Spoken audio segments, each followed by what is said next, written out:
Hey, it's Kate with WTI.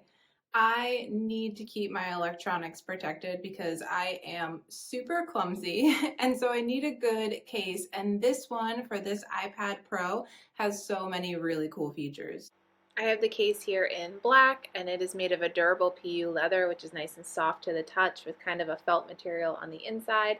What's awesome is that it does have that built-in kind of kickstand feature, so you're able to keep your iPad upright. But then my favorite thing is this little holder for the Apple Pencil. You just pop it right out, so it helps keep your pencil nice and safe when you are not using it. You even have like a little stand for the pencil, which is pretty cool, so you won't drop it like I always do.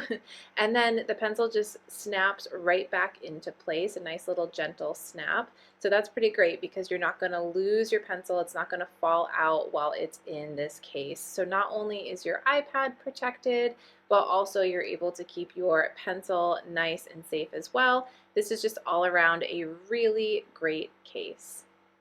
Definitely check out this iPad case by MoKo if you're looking for a way to keep your iPad Pro nice and protected, but also super functional. I think you're going to be really happy with it, but that's just my point of view.